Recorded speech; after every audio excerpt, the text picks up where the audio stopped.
T20 world cup climax చేరింది. మరికొన్ని గంటల్లో బార్బడోస్ వేదికగా ఫైనల్ మ్యాచ్ జరగనుంది. టైటిల్ పోర్లో ఇండియా, సౌత్ ఆఫ్రికా ఢీకొట్టబోతున్నాయి. ఒకవేళ ఇవాళ వర్షం మ్యాచ్ కు అంతరాయం కలిగించినా ఆందోళన లేదు. మ్యాచ్ సజావుగా సాగడానికి ఆదివారం రిజర్వ్ డేగా కేటాయించింది. వన్డే వరల్డ్ కప్ లో రన్నరప్ గా నిలిచిన భారత్ ఇప్పుడు టీ20 వరల్డ్ కప్ ఫైనల్లో ఫేవరెట్ గా బరిలో దిగుతోంది. మరోవైపు ప్రపంచ కప్ చరిత్రలో తొలిసారి ఫైనల్ కు చేరిన సౌత్ ఆఫ్రికాపై కూడా భారీ అంచనాలున్నాయి.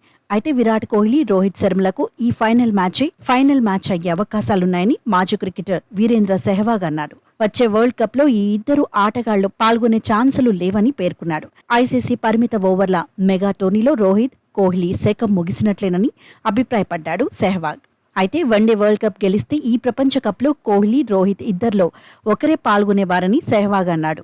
37 ఏళ్ల రోహిత్, 35 ఏళ్ల కోహ్లీ భవిష్యత్తులో ఫిట్నెస్ ప్రమాణాలు పాటిస్తే వచ్చే వరల్డ్ కప్ లో బరిలోకి దిగే ఛాన్స్ కూడా ఉందని తెలిపాడు. ప్రపంచ కప్ ఆడే ఏ సీనియర్ ఆటగాడినా ఇదే తన చివరి మెగా టోర్నీగా భావిస్తుంటారు. విజయంతో ముగించాలని అనుకుంటారు. గత వన్డే వరల్డ్ కప్ భారత్ గెలిచి ఉంటే కోహ్లీ, రోహిత్ ఇద్దరిలో ఒకరు టీ20 ప్రపంచ కప్ లో ఆడేవారు కాదు. కానీ టీమిండియా విజయం సాధించలేకపోయింది. అందుకే జట్టు అభిమానుల కోసం ట్రోఫీని గెలవాలని కసితో ఉన్నారు. ఈ టీ20 వరల్డ్ కప్ భారత్ అందుకుంటుంది. అయితే ఈ టోర్నీ తర్వాత మరో లిమిటెడ్ వరల్డ్ కప్ లో కోహ్లీ, రోహిత్ ఆడే అవకాశాలు లేకపోవచ్చు. ఫిట్ గా ఉండి ఫామ్ లో ఉంటే మాత్రం మరో ప్రపంచ కప్ ఆడతారని వీరేంద్ర సెహ్వాగ్ అన్నాడు.